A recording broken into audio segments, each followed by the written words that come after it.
Vou reiniciar aqui a live agora para a gente ver se conseguimos ir sem travar. Para mim é que estava travando, não sei se para as outras pessoas que estavam acompanhando também estava, mas vamos ver se agora dá certo. Aí vocês vão avisando aí pra gente, quem for entrando, se tá tudo certo pra gente poder começar. Oi, Pablo, boa noite. Quem é vivo sempre aparece, né?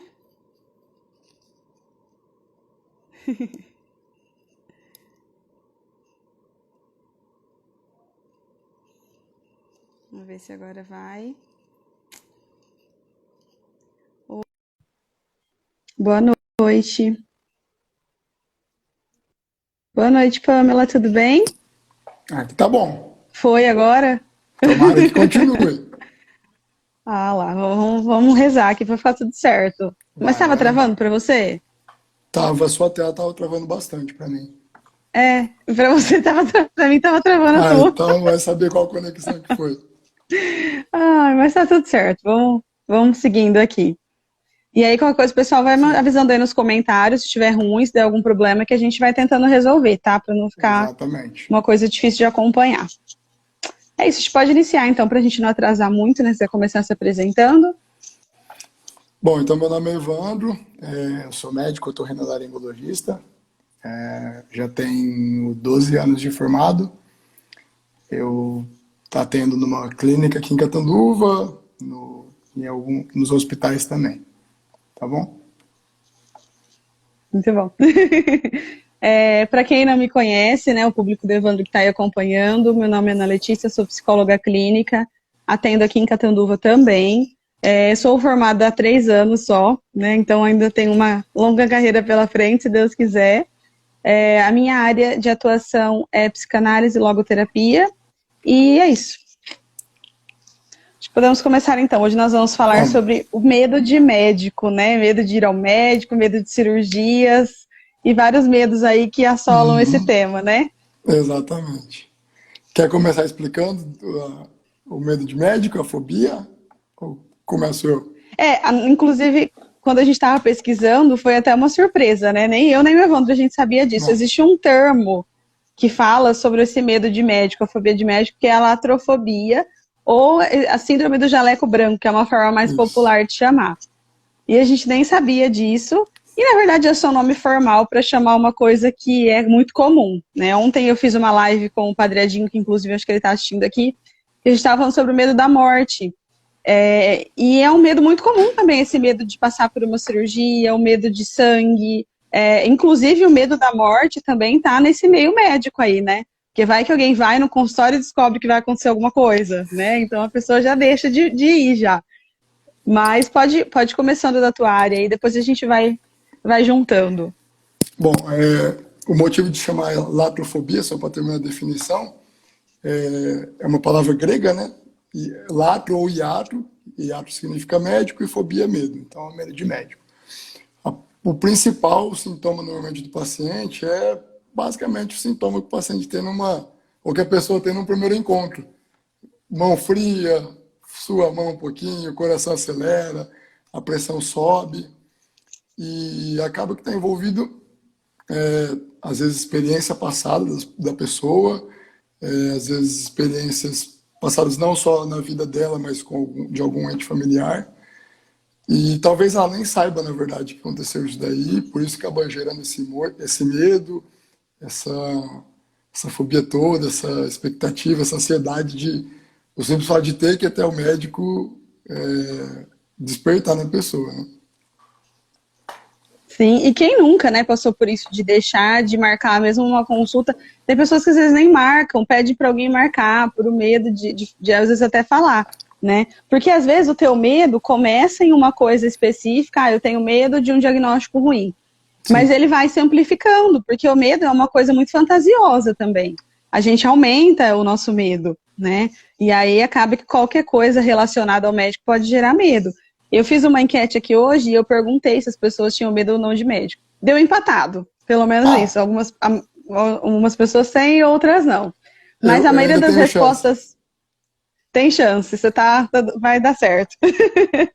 algumas respostas foram, por exemplo, o principal, o medo do diagnóstico, né? E eu acho que deve ser muito comum isso, né? O medo de você procurar um médico e receber um diagnóstico ruim, descobrir que você está doente, que você vai fazer um tratamento, enfim, né? Foi o que mais apareceu aqui para mim.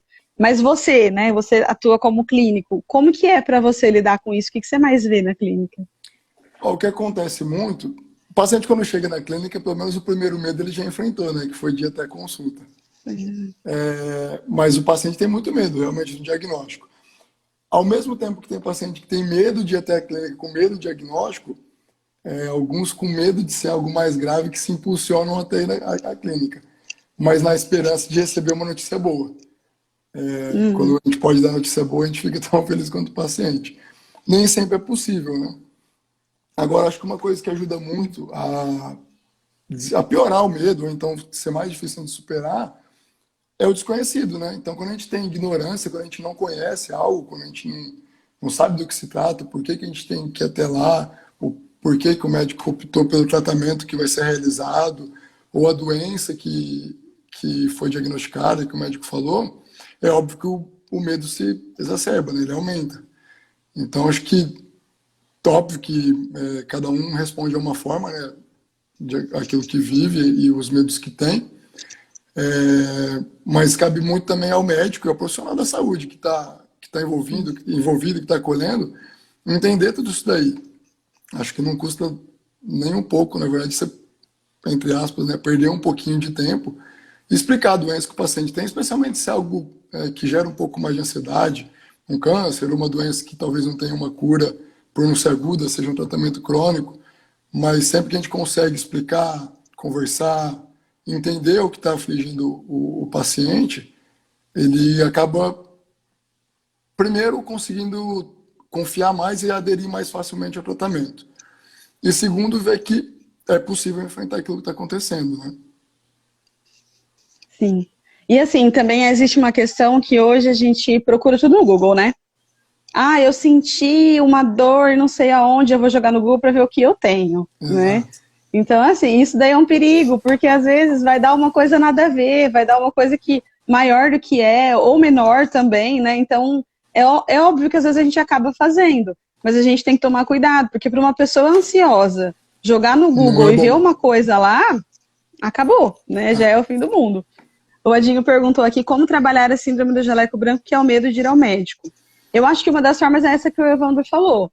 Assim como um psicólogo, por exemplo, eu penso que o médico também tem que ser alguém que você tem um bom vínculo, que você Sim, se sinta à vontade, que você goste, que você se identifique e que você confie, né? sim. Então, quando você confia na pessoa e ela explica bem como funciona aquele procedimento, para que funciona, para que serve tudo aquilo que está fazendo, ajuda muito a diminuir e faz com que as pessoas enfrentem o medo, né? Porque o que mais me preocupa não é nem o medo em si, o medo faz parte daquilo que nós somos, né? Todo mundo sente medo, é um sentimento. O que me preocupa é a paralisia diante do medo, né? Igual, Sim. por exemplo, vou me citar aqui como exemplo. Eu já dei trabalho para Evandro, inclusive, né?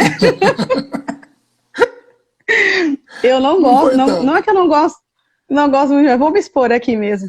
Mas é para usar como exemplo, né? Eu tenho um probleminha mesmo de ir em médico, por quê? Mas porque eu tenho problema com injeção, na verdade. Inclusive foi uma das respostas, então eu não estou sozinha, que algumas pessoas têm medo de injeção. Uhum. E aí, ele usa aquele negócio que tem que enfiar no nariz da gente, gente. Aquilo lá é tortura. Não, não.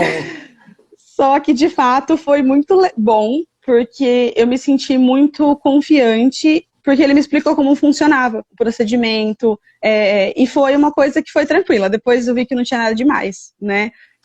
O problema é isso, é o medo e a expectativa que a gente cria também, né? A gente Sim, pinta aquele negócio como a pior coisa do mundo, e às vezes não é nada demais, passa super rápido. justamente. Aí entra naquilo que eu falei para você, né? Explicando direitinho, não vai tirar o medo, mas pelo menos vai dar um pouquinho mais de coragem, né? Eu tento fazer isso sempre, especialmente em exames invasivos. Eu explico antes para o paciente como que vai ser feito, o que vai ser feito, e de verdade, um minuto, você não perde um minuto não é nem perder, né? Mas é um minuto que você vai levar de tempo, assim, sabe? Para explicar, para o paciente entender e para você conseguir fazer até mais tranquilo. Talvez esse tempo que você acha que você está perdendo explicando o paciente, você está ganhando, conseguindo um exame com mais qualidade, conseguindo com que o paciente fique mais tranquilo e ele vai ter uma aderência melhor, vai ficar mais sossegado na hora de fazer o exame. Eu faço isso com criança também, sabe? É muito comum, o pessoal às vezes trata a criança como alguém que não tem capacidade de entender, né? E não é assim. Óbvio que a gente toma os cuidados para falar uma linguagem que ela vai compreender, mas mesmo quando a gente precisa fazer algum exame desse tipo numa criança, ou mesmo que vá examinar, né, de maneira tradicional a criança, não custa explicar, não custa conversar com ela, falar o que vai acontecer. Não adianta ficar... Eu sempre costumo brincar que é o seguinte, adulto a gente consegue enganar um monte de vezes. A criança você engana uma vez só. Se você falar para ela que é um exame que ela não vai sentir nada e ela sentir, acabou. Você perdeu a credibilidade. A próxima vez que ela for voltar na sua consulta, ela vai entrar no consultório chorando já. Já não vai gostar. Ao contrário, se você conseguir explicar, conversar com ela, mostrar o que vai ser feito, explicar que ela vai sentir alguma coisa, mas não necessariamente dor. A criança, vocês não têm discernimento para saber o que é a dor ou o que é a sensação de ter alguma coisa, por exemplo, nesse exame que você fez. Um incômodo, né? Exato. Então, não fala para a criança não vai sentir nada. Ela acha que não sentir nada não é apenas... A gente fala não sentir nada no sentido de não vai sentir dor. A criança acha que não vai sentir nada. E aí, se você não explicar direito, ela perdeu. A criança você perdeu. Você tem uma chance só com ela. E talvez até por fazer dessa forma, com criança eu costumo me dar bem, inclusive, assim, sabe? De vez em quando não tem jeito. Tem criança que tem medo mesmo, que não gosta, que não consegue. E quando é necessário, a gente tem que usar outros meios. Mas eu sempre tento explicar bastante e normalmente eles vão com a cara do tio e aderem, exato. Mas aí entra aquilo que a gente estava conversando também, né? Às vezes a própria família põe medo na criança, né? E aí é que tá um problema. Exato. Em vez de encorajar ela a fazer aquilo, né? Mostrar que ela consegue, que não é algo difícil, fala que se ela não ficar quieta vai tomar uma injeção. Você já associa que a injeção é a pior coisa do mundo. É uma punição, né? Se você não ficar quieta, eu vou levar você no médico. E aí ele vai diagnosticar você. Então, se torna uma punição, né? E é o que fica na cabeça mesmo. Justamente. A criança, ela é prática, você tem que ser claro com uma criança, né? A criança, quase sempre que a criança entra no consultório e entra com um pouco de medo, ela entra reconhecendo mesmo, assim, sabe? Olhando, olha para cima, olha em volta. Onde eu tô? Para ver qualquer coisa que possa agredir ela, né? Porque não é incomum a criança, quando entra assim, o pai, a mãe ou quem está acompanhando já fez um terrorismo na cabeça, né? Eu sempre peço, mãe, não fica falando, se eu vou te levar no tio para tomar injeção. Ele vai fazer a criança não vai encarar o médico como alguém que vai ajudar ela a chegar num estado de saúde melhor.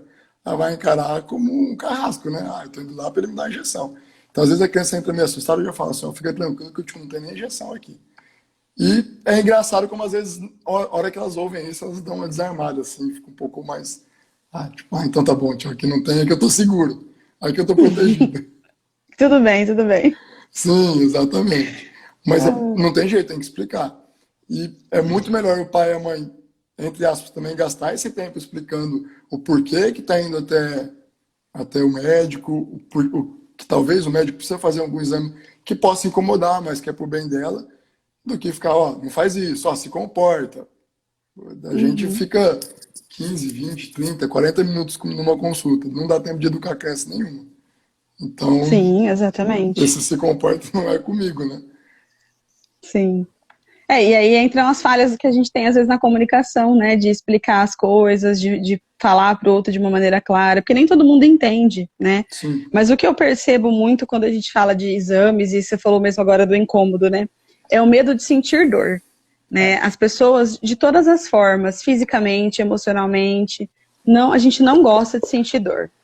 A gente não está preparado para sentir dor. Inclusive, né, eu até estava falando numa live que eu fiz sobre exercício físico, que muita gente evita também fazer atividade física porque dói, porque gera incômodo, porque não é agradável. Né? E a gente não gosta do que é desagradável. Por mais que tenha que fazer, a gente quer lá o mamão com açúcar, né? A gente cresce numa sociedade que parece que mostra pra gente que a gente tem que ser agradado e cuidado e ter carinho o tempo todo. E isso vale para consultas, exames e vale para a vida também, né? Vale pra vida. Infelizmente não é assim. Vai ter hora que tem coisa que não é gostosa. Gostosa é torta de limão, né? Vai ter hora Gostou da sardinha? que a gente vai ter que fazer coisa que não é gostosa, mas que é a única forma da gente ou melhorar, ou se curar, ou se fortalecer numa atividade física, ou crescer profissionalmente, crescer como pessoa também, né? Então não adianta. Se ficar com medinho, a gente vai ficar patinando também no lugar, né? Isso não vale só para saúde, E é vale a para a vida questão, né? toda. Para a vida toda. Deixa eu até ver se a Camila está acompanhando aqui, é uma amiga minha. Se você falar o nome do Ítalo na live, você ganha um coração. Ah, é? Camila é fã número 1 do Ítalo, Eu é acho que eu vi demais. ela entrando aí. Camila, o Evandro gosta do Ítalo também, E viu? Ele acho é que uma ela pegou pessoa a boa, então referência já da torta de já limão. pegou amizade já. E é verdade isso, né? Como que isso vai influenciando o nosso emocional, o nosso caráter para a vida, né? Aquela. Por questão do medo, né? Eu mesma, por exemplo, a questão da injeção, não é porque é algo ruim, de maneira nenhuma. Eu sei que, por exemplo, tirar sangue é bom para mim, eu preciso, mas é a dor. É a dor Sim, a dor que dura 2 segundos, né? Mas o que eu agradeço é que pelo menos eu encaro isso e eu vou tirar sangue quando precisa. Mas tem pessoas que não, tem pessoas que relutam e às vezes até adoecem por sim, medo de sentir dor, né? Uma dor física que às vezes é passageira, né? E é lógico, às vezes também a gente tem que tomar um cuidado. Eu fiz um tempo um estágio no hospital e eu conversava com uma moça que estava junto comigo que passou por um filho que teve câncer por anos, tal, aqui de Catanduva, e ela ficou o tempo todo com ele no hospital. E ela notava, ela é psicóloga também, ela notava que as pessoas tinham um receio de chamar o médico porque estavam sentindo dor. Então, assim, elas deixavam de chamar o médico quando, por exemplo, pessoas com câncer tá sentindo dor em tal lugar. Mas elas não queriam incomodar, às vezes, porque normalmente são pessoas mais simples que estão em sim, hospital público e ficavam sentindo dor, né? Então, às vezes, a gente tem essa dificuldade também de chegar para o médico e falar assim: olha, eu não quero sentir dor nesse procedimento. Tem alguma coisa que possa ser sim, feita? Porque tem umas coisas que doem mesmo, que são sim, incômodas, e a gente não precisa passar por tudo também, sim. né? Então, às vezes, a gente também tem que saber se colocar, perguntar, falar. Não só ficar esperando que o outro fale, Com né? certeza.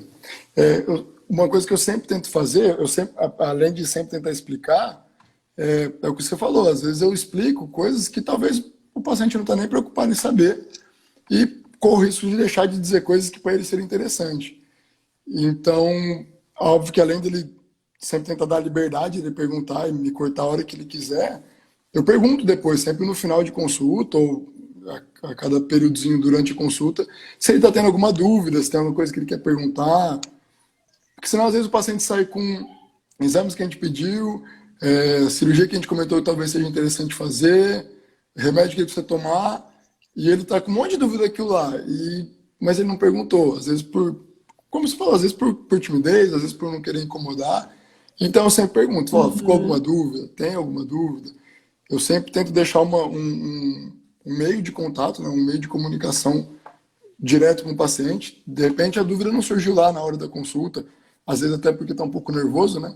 Às vezes a É. dúvida não surge lá e vai surgir na hora de chegar em casa. Ele falou desse medicamento e agora eu não lembro como que eu tomo direito, não lembro o que tem que fazer. Então sempre tento deixar uma forma deles comunicar comigo para, se for para dar errado, que dê errado porque tinha que dar errado, mas não por falta de comunicação, não Uhum. por falta de contato, né? Então eu sempre converso, Sim. sempre pergunto, falo, se tiver alguma dúvida me fala. Lembrou depois? Pode me falar também. Paciente que às vezes a gente passa consulta, acompanha e precisa de algum procedimento cirúrgico. Eu sempre brinco com a secretária, assim, às vezes ela fala assim, Sevandro, você demorou um pouco mais hoje. Eu falo assim, eu demorei. Eu falei, mas o dia que eu tiver com você ou com alguém da sua família, estiver precisando operar, vocês não vão achar ruim. Ou mas o paciente, às vezes algum paciente entra depois, fala assim, doutor, você atrasou um pouquinho. Às vezes acontece, porque às vezes o paciente anterior estava com mais Uhum. dúvidas, talvez ele vá fazer alguma cirurgia, a gente, obviamente, demora mais para explicar, porque é algo um pouco mais complexo, e eu não gosto de deixar o paciente com dúvida, né? Especialmente se for para cirurgia. Às vezes o paciente fala assim, Uhum. mas é tranquila a cirurgia? Nunca é. Fala, o paciente sempre pergunta, citando o medo da morte que você fez a live ontem, qualquer cirurgia, qualquer paciente fala, mas não tem perigo de morrer, né, doutor? Tem sim. Ah, tem? Tem, mas a senhora está viva. O primeiro passo para precisar morrer é estar vivo. Aí eu explico que a gente vai fazer os exames necessários, explico a gravidade, se o risco, se é um risco alto, se não é um risco muito alto, para a pessoa tentar acalmar. Explico as complicações. Eu não gosto de falar, não, é uma cirurgia tranquila, vai dar tudo certo.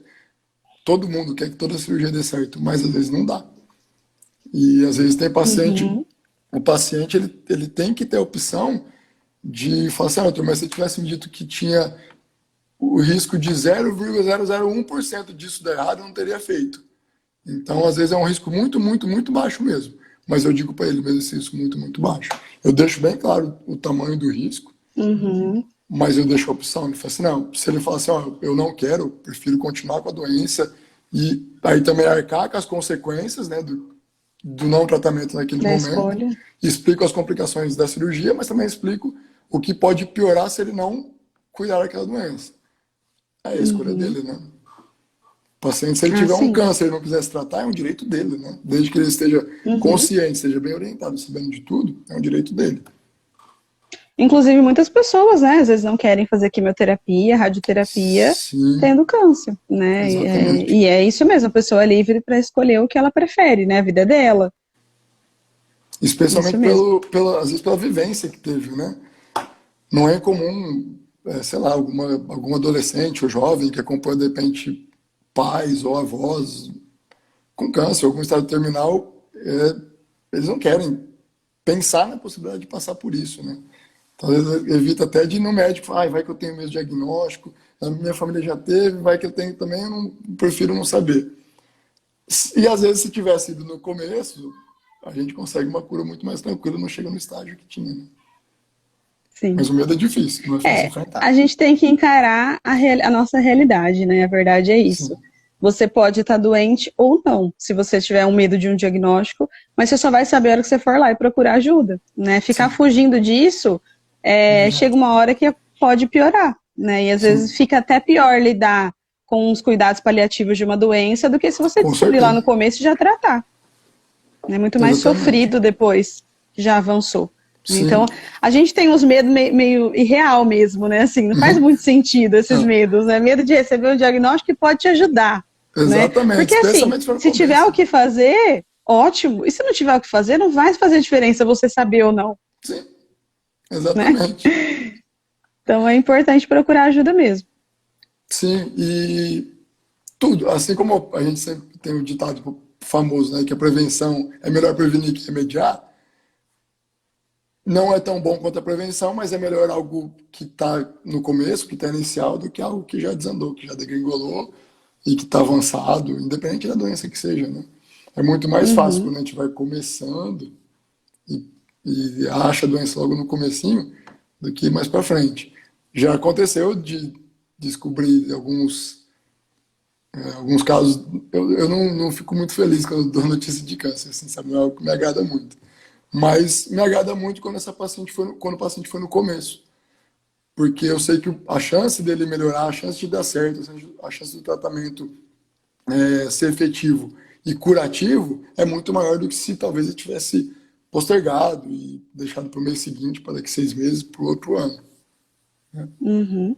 De fato.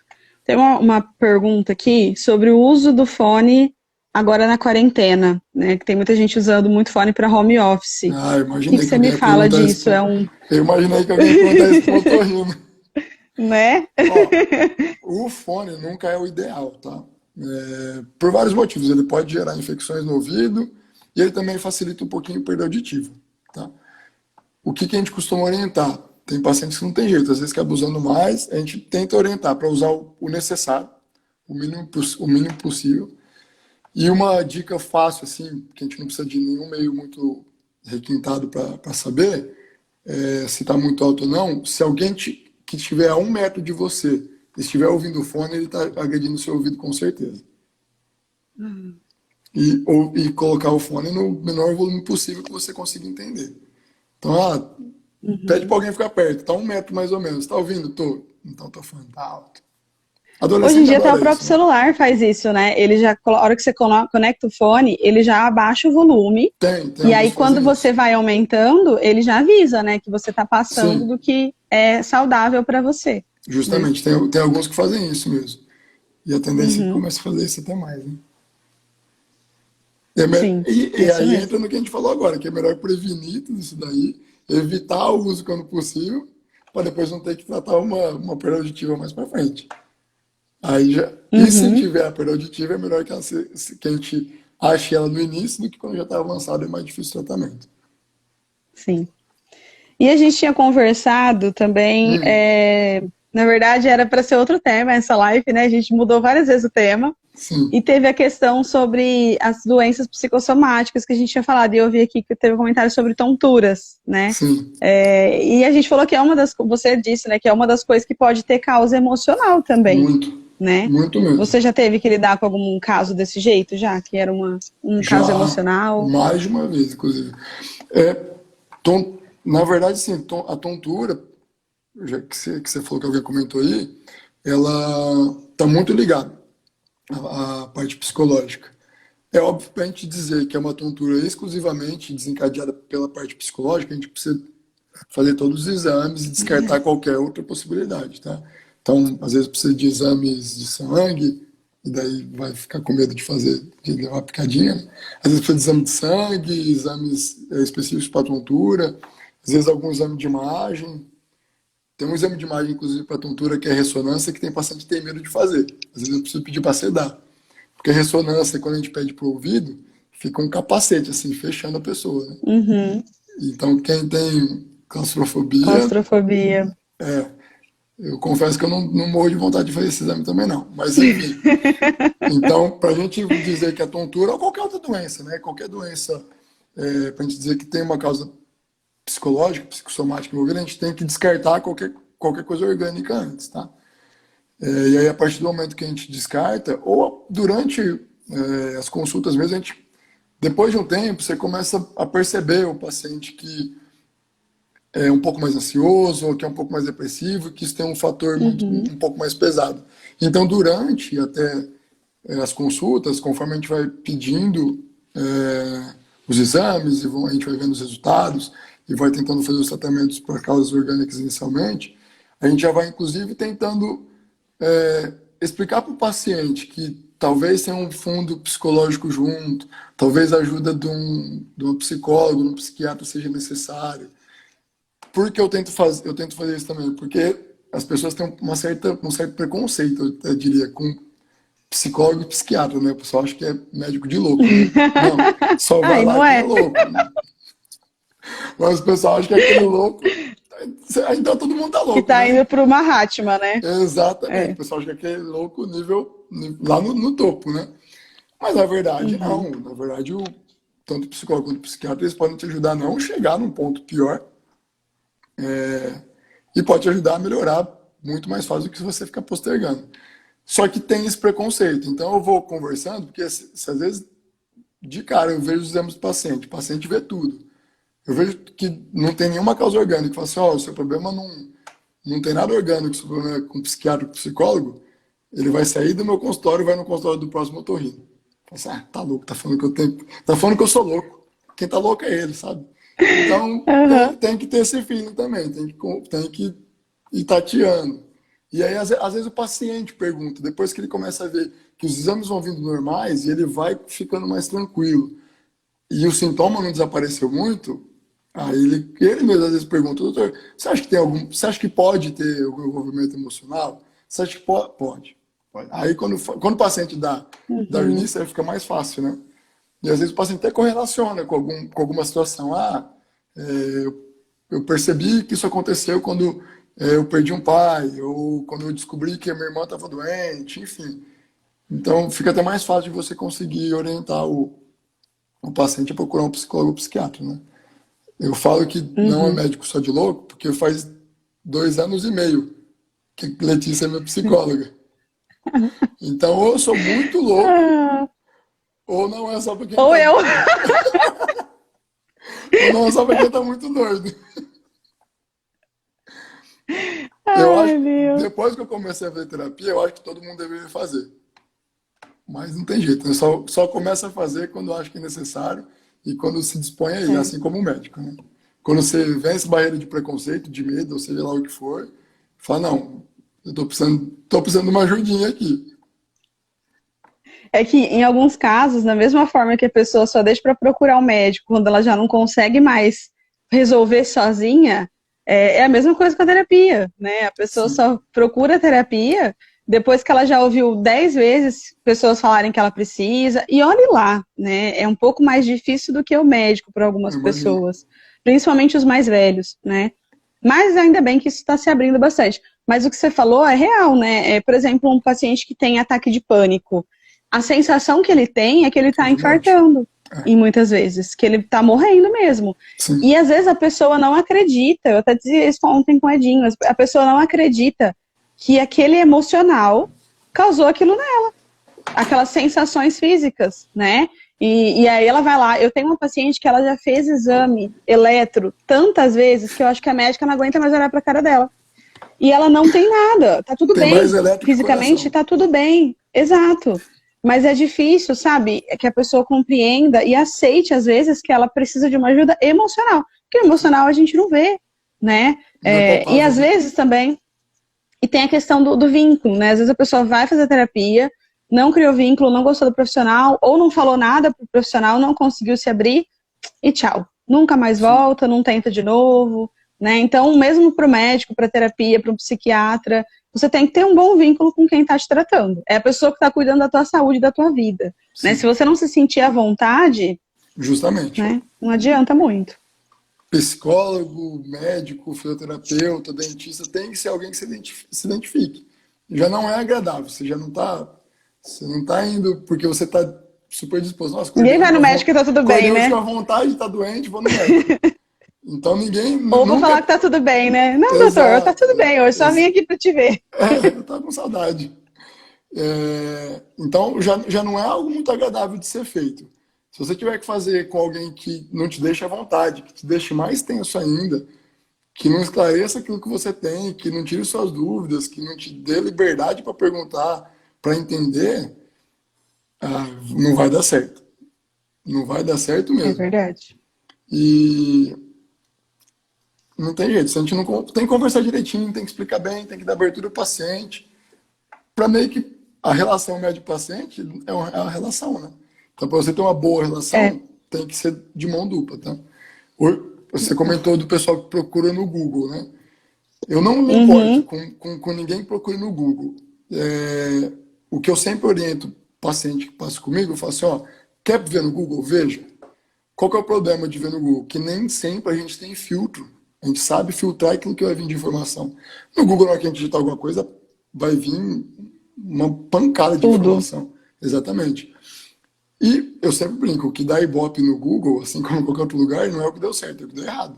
Ninguém, não ninguém, mas não é como uma pessoa ir lá e falar assim, eu fiz uma cirurgia assim, nossa, foi uma maravilha, deu tudo certo, fiquei bem. A pessoa não vai nem ler, né? O pessoal põe, eu fiz e tive que aconteceu isso, sangrou assim, e voltei para o hospital. Então eu sempre falo, ó, se tiver alguma dúvida, quer procurar no Google? Tá bom. Mas me pergunta depois, não vai ser acreditando no que você já viu, porque senão você vai acabar acreditando em coisa que não é o comum, né? Acaba parecendo que a complicação, a dificuldade, o problema é mais comum do que a solução. E o normal é estar bem, né? O Uhum. normal é dar tudo certo. Então você fala, quer procurar, procura. Mas depois me mostra para eu te explicar direitinho, tá bom? Esse que é bom que E às vezes às vai vezes estar nem procura. resumido também, né? Vai estar uma coisa Sim, muito direta, não vai estar bem explicado. Então é bom conversar com um profissional da área que vai te orientar muito melhor, né? justamente. Eu não condeno muito porque eu já fiz isso também, então até eu entendo. Quem nunca, Eu né? entendo o lado eu entendo o lado de quem está ansioso, está preocupado e quer resolver logo o problema. Mas às vezes acaba Sim. criando um outro problema, né? É. Aumenta o medo, aumenta a ansiedade, aumenta a preocupação, e aí na hora que passa, leva o resultado do exame, conversa com o médico, vê que aquilo que ele viu desse tamanho é isso aqui, né? Sai leve, né? Isso não pode ser um hábito, né? Não. Às vezes a gente faz alguma coisa, mas se você usar isso para diagnosticar tudo que você está sentindo, misericórdia, né? Sim. E de fato tem pessoas que fazem isso por conta de serem hipocondríacas, né? As pessoas veem doenças em tudo, tudo que ela está sentindo é uma doença e ela procura, exatamente. Né? Exatamente. E aí, pessoal, se alguém tiver tendo alguma pergunta sobre o que a gente está falando, ou algum outro assunto, pode ir mandando aí que a gente vai respondendo também, tá?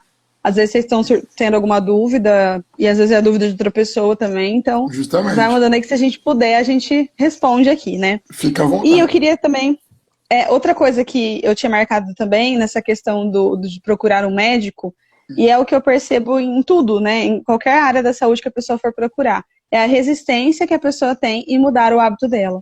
Porque muitas vezes a gente procura um médico sabendo o que a gente está fazendo de errado. E a gente sabe que a gente vai ter que mudar o nosso hábito, né? Por exemplo, alguém que fuma vai procurar um médico porque não está muito bem, porque o pulmão, né, está com dificuldade e tudo. Ela sabe que ela vai precisar melhorar a qualidade de vida dela. Então, essa resistência em mudar os nossos hábitos também pode impedir que a gente procure ajuda médica, né? Sim. Ninguém quer ouvir que você tem que fazer aquilo que você já não faz e sabia que precisava fazer. E ninguém quer que alguém tire algo que ela gosta. Então, seja a cervejinha do dia a dia, o cigarro que fuma todo dia, carne gordurosa que não deve comer sempre, que adora. Então, ninguém quer ouvir fritura de monte. Justamente. E é engraçado, assim, onde eu fiz a especialização em otorrino, tinha um chefe meu que ele, por coincidência, não sei porquê, mas ele atendia muito paciente asiático, especialmente japonês. E é engraçado como aí também tem um pouquinho talvez, da civilização. O asiático, o oriental, ele encara muito o médico, não só o médico, né, mas o pessoal da área da saúde, como alguém que vai colaborar com ele para que ele chegue na cura.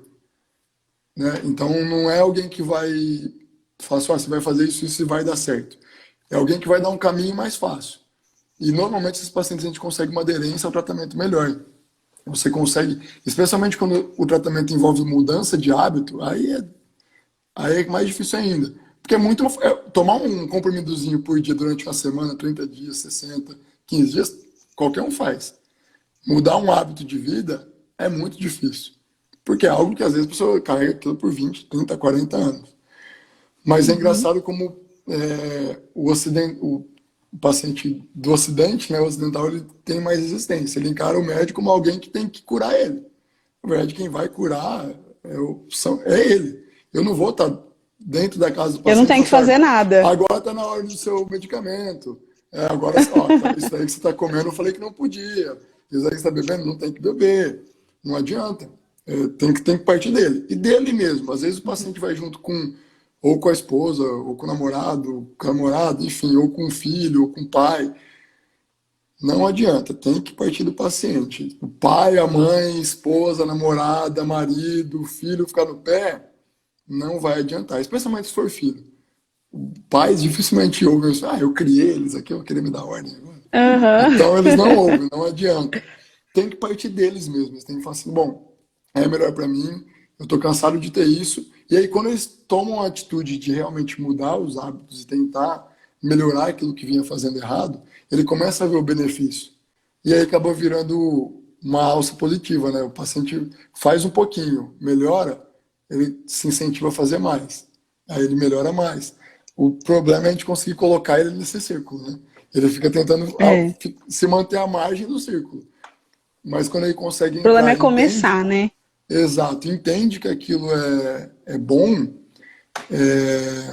isso daí, a gente consegue tratar muito melhor o paciente. Começar a esperar os resultados, né? Tem até uma piadinha que é bem de vó, que fala isso, né? Quantos psicólogos vão para mudar uma lâmpada? Só um, mas a lâmpada precisa querer mudar, né? Se a lâmpada não quiser mudar, ela não vai ser trocada, ela vai ficar lá. E às vezes nós somos assim. Hoje eu estava fazendo uma consulta online e eu falei exatamente isso para o paciente, né? A gente tem que dar sentido para aquilo que a gente está fazendo, né? Então, se você precisa mudar algum hábito, se você precisa abrir mão de alguma coisa que está te fazendo mal, dê um sentido para isso. Por exemplo, uma pessoa que quer emagrecer. Para que você quer emagrecer? é por uma questão de estética, é por uma questão de saúde, é porque você tem uma meta que até tal dia você quer estar com tantos quilos, né? Se a gente não dá sentido, se a gente faz por fazer, de fato, a gente acaba desistindo muito fácil, né? Porque às vezes o resultado demora. Às vezes o resultado, é o que você falou, às vezes você vai tomar um remédio, o tratamento vai demorar uma semana para começar a fazer efeito, né? Então, assim, a pessoa precisa ter um sentido bem claro do porquê ela está fazendo aquilo, para ela continuar mantendo aquele hábito. Senão ele vai ser abandonado de uma forma muito rápida mesmo. É assim que a gente funciona, né? A gente não é tão focado. Se a gente não Tem uma pergunta aqui. Pode falar. Se a gente não está vendo vantagem em fazer aquilo lá, a gente vai parar rapidinho. Eu acho que... Uma pergunta aqui sobre zumbidos. Ouço muitas pessoas se queixarem de zumbido constante, o que é indicado para amenizar o desconforto. E tem mais uma aqui, ó. Zumbido de ouvido está relacionado a fatores depressivos.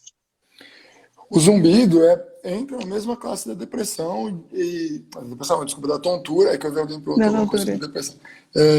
Entra na mesma classe da tontura e outras doenças. A gente tem que tentar achar o fator orgânico, sempre. Isso sem dúvida. Mas quando a gente não acha o fator orgânico, ele não é exclusivamente da parte psicológica, mas ele pode estar associado. Tá?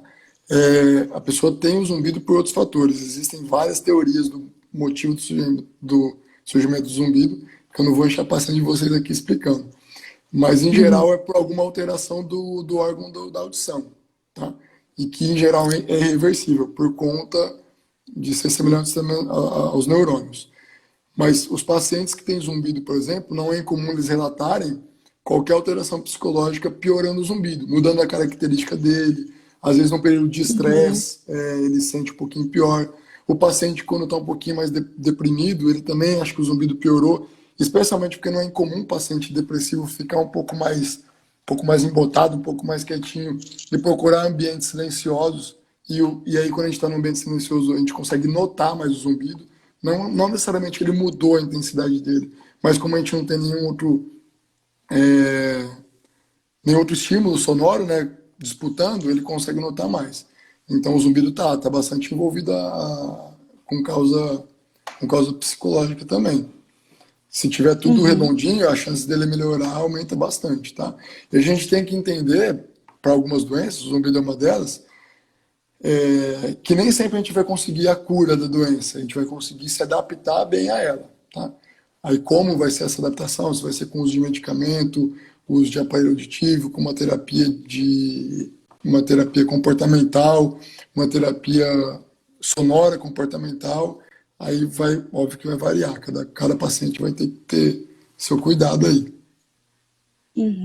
Eu me arrisco até em dizer que todas as doenças físicas podem ter fundo emocional, podem ter causa emocional. Principalmente na nossa geração de hoje, que a maioria das pessoas são ansiosas, são estressadas, são apressadas, né? Então, tem muita coisa que a gente pode desenvolver que tem causa emocional, sim. Às vezes, acaba gerando uma doença física de fato, né? Mas o começo, o início disso pode ser uma questão emocional, né? Mas é importante, porque cada caso é um caso, que a pessoa procure ajuda. Eu sempre falo para os meus pacientes, eu estou sentindo isso, aquilo, outro. Eu falo, então, vai fazer um exame. Vamos descartar a primeira possibilidade de ser alguma coisa física, né? Porque se for uma coisa física, ótimo, a gente já resolve, procura um médico, né? Toma um remedinho ali para ajudar, fechou. Porque senão a gente fica se preocupando com aquilo e às vezes não é nada. Agora, se for emocional, aí a gente vai resolver essa questão emocional, ver de onde vem, procurar a raiz desse problema, né? Mas cada caso é um caso, né? Então, se você que está acompanhando aí tem sentido alguma coisa relacionada a isso, é importante você procurar um médico, tanto para descartar isso e também para entender o que acontece com você. Isso também é uma forma de se conhecer, né? A gente tem que saber o que acontece com a gente. Se o teu emocional interfere tanto na tua saúde física, é porque você não está conseguindo lidar muito bem com essa questão emocional, né? Então, a gente precisa resolver isso daí. Justamente. E o contrário também é verdadeiro, né? Às vezes é muito mais fácil, é mais comum paciente que está engajado com a doença dele, digamos assim, ou que está confiante, ou que está animado para iniciar o tratamento, que vai levar ele a um estado melhor mais rápido. Às vezes o paciente melhora mais rápido do que era esperado até, assim, sabe? Porque ele confiou, ele acreditou e ele falou, não, vai dar certo, e encarou e deu, né? Esse ânimo, assim como às vezes o fator depressivo, a ansiedade piora um pouquinho, porque tem uma tendência a dar uma desestabilizada no emocional da pessoa, o ânimo e às vezes incentivos ao redor, né, da família, de amigos, também facilitam muito para alguma cura do paciente, né? Sim, exatamente. E aí, estamos já com 45 minutos de live. Eu gostaria que a gente falasse um pouquinho, você como médico, Hum. do que está acontecendo no nosso mundo todo. Ah, O que ô, você tem Letícia, para acrescentar aí, falando sobre a questão do medo também, enfim. tá. Eu vou só. Teve uma pergunta aqui sobre a labirintite. Hum. Ah, Ela tá. falou que quando passa num período de estresse, que ela nota que piora Hum. um pouquinho. Então ela perguntou se pode ter envolvimento. Pode bastante. A tontura até mais do que os zumbidos, tá? Então, óbvio que pode ter alguma causa orgânica envolvida, e aí, como você disse, a gente tem que investigar e ter certeza que não tem. Mas, invariavelmente, períodos de estresse, eles desencadeiam, eles bagunçam tudo que está dentro da gente, né? Tanto Sim. questão, às vezes, metabólica, às vezes a gente piora a alimentação, piora o nosso sono, e aí tudo isso daí gera várias coisas. A gente começa a secretar alguns hormônios que não deveriam, começa a secretar algumas substâncias a mais ou a menos, e aí pode estar muito envolvido sim, tá? E tudo isso daí acaba o fato de estar ansioso, o fato de estar depressivo, o fato de estar estressado, não é algo que está só na cabeça. Quando acontece isso, ele desencadeia um monte de reação no corpo. E essas reações, sim, Uhum. que podem gerar ou piorar um pouquinho o quadro de tontura ou da labirintite, tá? A labirintite, na verdade, a Uhum. grande maioria das pessoas, graças a Deus, não tem a labirintite clássica. Porque a labirintite clássica é uma tontura incapacitante, o paciente perde a audição de um ouvido, enfim, é um quadro grave. A grande maioria tem algum Uhum. quadro de tontura, que pode ser uma doença do labirinto, mas não necessariamente a labirintite mais clássica, tá? Uhum. Bom, você perguntou sobre tudo que está acontecendo, né? Eu vou. Você me colocou numa fogueira aqui, Letícia. Você sabe que a minha, Ah, não coloquei não. você sabe que a minha opinião, eu tenho uma opinião um pouquinho divergente de tudo que. Ou não de tudo, mas de parte do que é pregado, de parte do que tem acontecido. Eu acho Uhum. que, falando especificamente do coronavírus, é uma doença que ela. Dá uma travadinha aqui. É uma doença que Olha, travou bem ela. agora.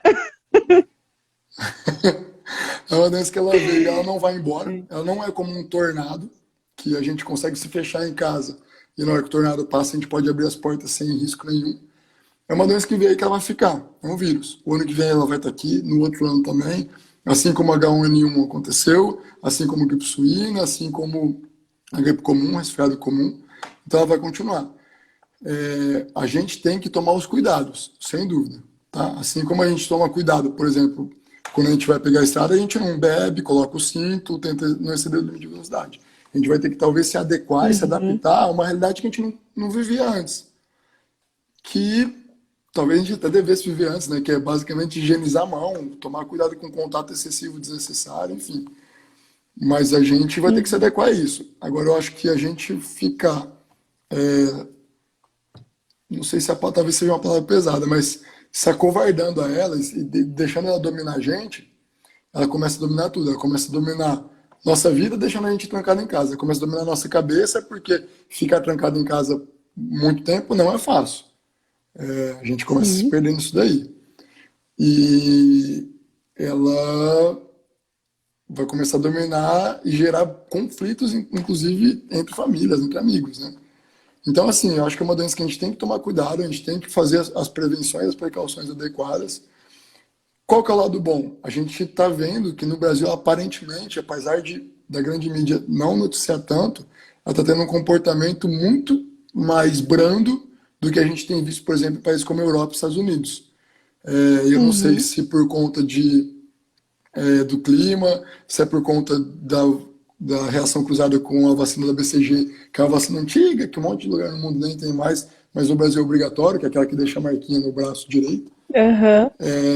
Enfim, tem vários fatores que pode falar pra gente por que que tá deixando melhor ou não, sendo mais brando ou não. Mas tá, o fato é que está sendo mais brando, tá? Isso só por conta disso é para relaxar? Não é. Mas também não é para a gente ficar com esse medo todo. Senão, daqui a pouco a gente vai estar com a saúde ruim e com a saúde da cabeça mal também. Tá? Uhum. Eu acho que a gente tem que se cuidar, basicamente, saber qual é uma nova realidade e continuar vivendo. Né? Não dá para a gente parar a nossa vida esperando para ver o que vai acontecer com essa doença aí. Buscar outras fontes é importante, assim, sabe? Uhum. Eu não digo para se fechar a grande mídia, mas buscar outras fontes, desde que fontes confiáveis, óbvio, né? Buscar outras fontes é importante também, para a gente saber exatamente daquilo que se trata, tá? Como eu falei no começo da live, conhecimento sobre qualquer coisa ajuda a diminuir o medo. Então, quanto mais você conhece, mais você entende, mais você vai atrás, mais tranquilo você fica. Porque Uhum. a ignorância, né? Acho que talvez o pior medo é o medo do desconhecido, né? Eu acho que talvez o grande medo de um exame, de uma cirurgia ou de uma doença nova como o coronavírus, não é o fato do medo daquilo em si, mas é algo novo, é algo desconhecido, né? Então, quanto mais informação você tiver, mais informação você buscar, acho que o seu medo você vai conseguir dominar melhor o que está acontecendo. É Né? melhor. Exatamente. É porque, na verdade, o que me preocupa mesmo é essa questão do medo que está causando em tantas pessoas, né? Tem Sim, muitas pessoas que estão dentro de casa olhando todos os cenários ruins possíveis, tudo que pode dar errado com isso daí. E isso é um problema muito grande, né? sim, sem Porque dúvida. a nossa vida é o que você falou, quando tudo isso, quando a gente puder sair da nossa quarentena, por exemplo, o vírus não vai sumir. Ele Sim, ainda vai estar aí. O problema é que muitas pessoas vão esquecer, né? Mesma coisa do H1N1. A a gente gente tem que também tinha que aprender, ter, né? passar álcool em gel, a gente tinha que se cuidar, não tossir na cara das pessoas, né? Sim, Colocar a mão na frente, né? Mas as pessoas esquecem isso, né? Esse é o grande problema. A gente não pode sim. esquecer das boas maneiras, digamos, né? Eu tava brincando outro dia, eu falei que é um vírus que, entre outras coisas, ele veio para ensinar a gente a ser educado, a fazer o que todo mundo deveria fazer o tempo todo. Uhum. Mas que é se proteger na hora de espirrar, não tossir do lado do outro, depois de espirrar, lavar, higienizar a mão, depois de pegar alguma coisa na rua, dirigir um carro, higienizar, passar álcool gel, ou até lavar, que é até Uhum. melhor que do álcool gel. E aí a pessoa vir um vírus, gerar esse medo em todo mundo, a gente falar assim, olha, acho que se eu lavar Eu a tenho mão, que lavar a mão. talvez seja melhor. Pô, parabéns, né? Você não Uhum. pensou nisso antes. E Então, esse cuidado é um ato de amor com o outro também, com né? Poxa, eu vou certeza. cuidar de mim porque eu quero que o outro fique bem, eu não quero passar nada para ninguém. Mesmo uma gripe comum, mesmo que eu passe uma gripe no dia a dia, poxa, não é legal, não é algo que, pô, eu quero que todo mundo fique doente, né? Sim, Então a gente tem que ter esses cuidados, sim, né, no dia a com dia, tomando certeza. cuidado e cuidando do nosso emocional. É o principal. Inclusive, também tem se falado muito da questão da economia. Não dá para dividir economia de vida, né? Infelizmente, Porque a não. gente também morre de fome, a gente também morre de sede, né? A gente morre de tantas outras coisas que a economia sustenta. A gente Então, também assim, não morre de são depressão coisas quando perde emprego. diferentes. A gente morre de depressão, né? Então a gente tem que cuidar de tudo, né? Uma coisa que para mim desde o começo ficou, quando isso apareceu, e eu falo isso sempre que eu posso para os grupos, para as pessoas que eu converso, é a caridade, né? Nós estamos vivendo um momento muito propício para Sim, exercer a nossa caridade. Porque a verdade é que sempre tiveram pessoas que passaram fome, por exemplo. Mas às vezes a gente estava tão fechado lá no nosso mundo, preocupado com os nossos problemas, que às vezes nem são problemas grandes, que a gente esquece de olhar em volta. E agora, graças a Deus, as pessoas estão olhando para isso. E eu dou graças a sim. Deus mesmo, porque tem que se Mas é preocupar mesmo. mesmo, tá aí, né? Tem muita gente que morre por não ter o que comer, por não ter o que beber, e a gente tem que fazer o mínimo da nossa parte. Talvez você não vá fazer um grande gesto, talvez você não vá mobilizar o mundo para fazer isso, mas faz o que você puder fazer, né? Mas um monte de pequeno gesto dá um gesto grande, né? Dá um gesto grande. Um monte de pequeno gesto salva bastante gente, às vezes, né? Um Uhum. único talvez não, mas se a gente começar a fazer, se todo mundo começa a fazer, atinge uma proporção enorme, né? Maior, exatamente. Mas acho que esse é o caminho, né? A gente tem que cuidar É. do todo, né? Não só de Como uma parte. especificamente sobre a doença, acho que o principal recado é se informe, mas se informe de todos os lados, entenda tudo que está acontecendo. Quando Uhum. você entender tudo certinho, com, eu notei isso, por exemplo, com pessoas que convivem comigo. Desde o começo eu tento me informar o máximo possível e passar isso para as outras pessoas também. E mais de uma pessoa falou para mim, falou, ainda bem que depois que eu conversei com você, eu comecei a me informar e ver e tudo mais, e eu consegui levar um pouquinho melhor. Estou com um pouco menos de medo.